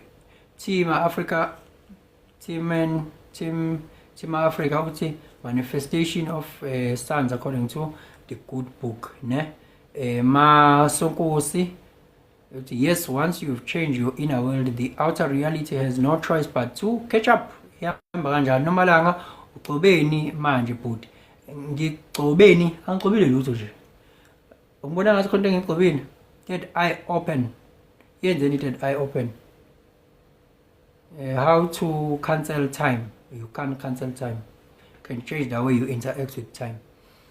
Let's close it ngokuthi senze the writing you wanted. Okay.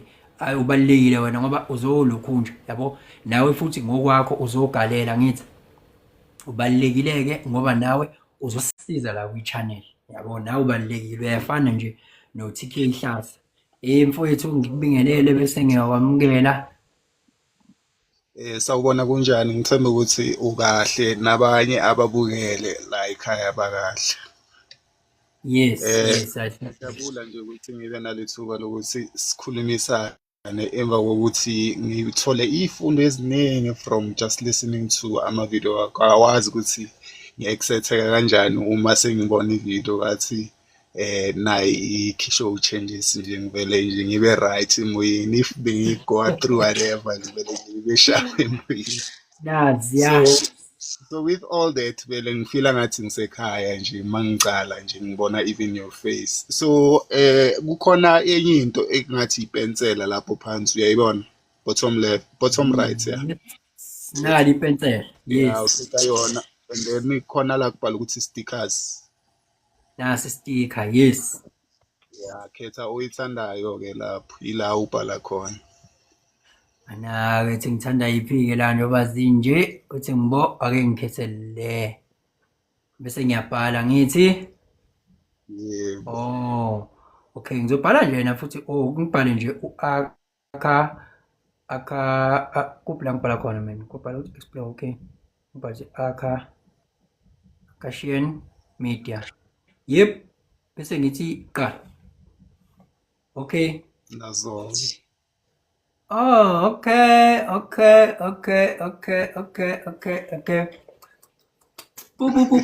Kanjani? It is one way of doing it. Yabona uthi ngiboya igama lakho angisalibonanga. Awunalo igama why? Igama lami ngangidlala ngalamagama la ku TikTok bengibone khona i-option ukuthi ungakhona ukuba invisible. Manje bathi I have 7 days until I can rechange it. Kahle kahle ngu creative mind la ku TikTok but igama lami uKagisho. Okay, creative mind.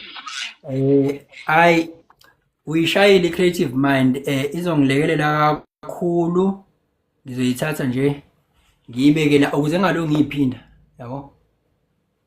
Ngalo ngiyiphinda nje ngilo ngiyiphinda ngilo ngiyiphinda into eyodwa. Njalo nje mangifuna ukubhala something nje ngizoyibhala ngiyibeke la wonke umuntu uyakwazi ukuthi ayibone. Ngiyabonga kakhulu we creative mind. Yabona ke igama lakho lihambisana nawe. Ngiyabonga nami kakhulu and ngicabangela indaba yesikhathi yabona ukuthi sivale ngoba masicala sithi sikhuluma ngokunye sigcina sesivala sekusebusuku ake sivale nje la and then the other conversations we'll have them some other time okwamanje nje ithi ngibonge nje ithuba lokuthi khonakelile ukuthi sishintshe something nje kule movement sibonge. Thank you. Hayi. Creative mind siyabonga mfowethu. Ayike creative mind usesizile good people nakho la uyakhona ubhala la uyabo nakho. Hello the goddess wenza chat reading ubhala la hamba ubhala Google kanje uzombona uthi Akashian Media uzobe option yokuqala lapho uyabo kanje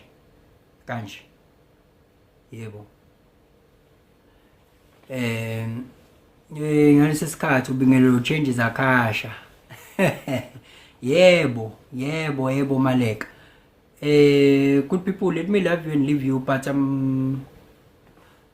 I am already 8 minutes late. No, isazobonana. Changes Akasha on YouTube. Yeah. Phunya kanjani la? Phunya kanje.